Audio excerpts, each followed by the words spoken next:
You know, it's amazing, since all of the issues came about with people putting in food as fast as they possibly can, we've now got a situation where everybody and his brothers, dogs, cats, flea is jumping into this storable food thing where they're throwing every sort of garbage into cans you can possibly get. You've got the tainted imports from China and Mexico. You've got stuff that's left over from 1999, would you believe, that some people are putting still in the cans that originally came from the factories that have actually been closed since February of '99. It's amazing the cons that are coming out of the woodwork. You can pretty much tell what to look out for out there in the world by the guarantees that eFoodsDirect puts on the products that you're looking at. First of all, no genetic alteration. If you're not familiar with that concept, please do your due diligence. You do not want genetically altered food in your diet, and you don't have a way to sort it out. It comes from the grocery store and everything. About the only safe food that you've got is this.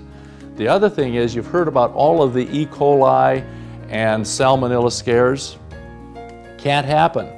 Those little critters can't live in the dried environment. So the only safe food now, with the contamination going around, is the foods that you get from eFoodsDirect, because very simply they can't have that. But let's look at some of the other guarantees.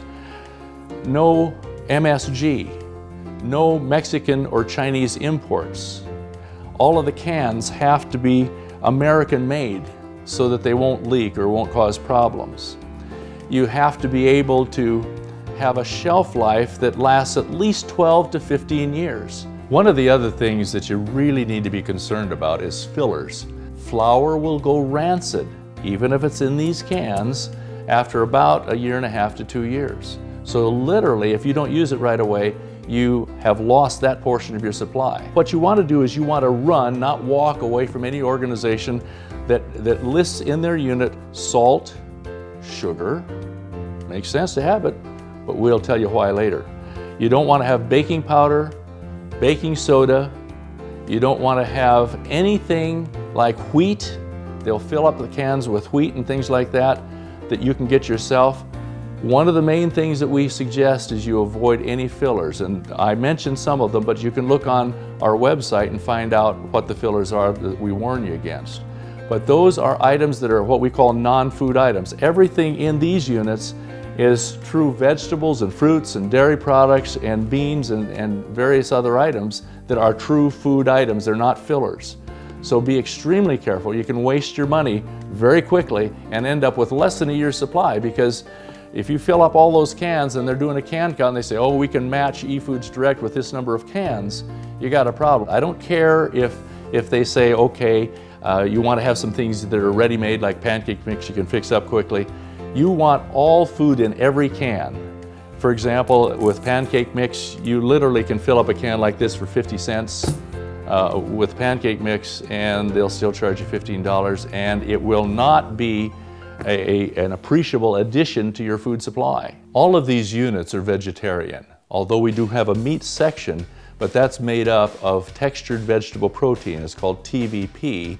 It's made from soy that is non-genetically altered, but for those of you that are concerned about that, you can order a unit. It's called the Liberty unit, free of soy, and we replace the soy and the meat substitutes with additional rice, sprouts, and other protein sources. The process that eFoodsDirect requires for their food is something called low heat dehydration. What it does is it dries the food down very dry, but with a low heat process, and so as a result it retains about 92% of the food value it had in the garden.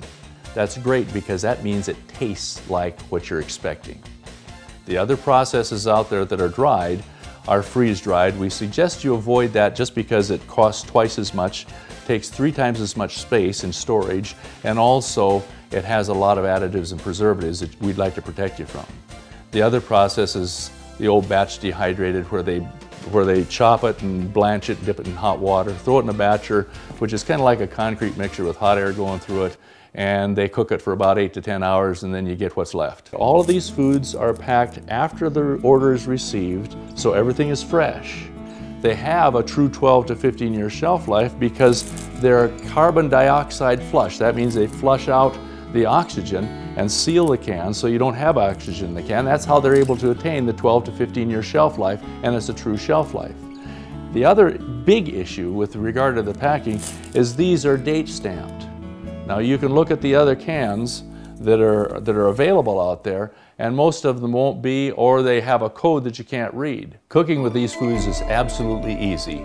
You do it just like you would straight from the garden, but the only thing you don't know is how much water to add to the dried foods. You just pick up the can, read the label, it'll tell you how to do it, or if you want to use the cookbook that comes with it, you're ready to go and it'll come out just like you'd want it to.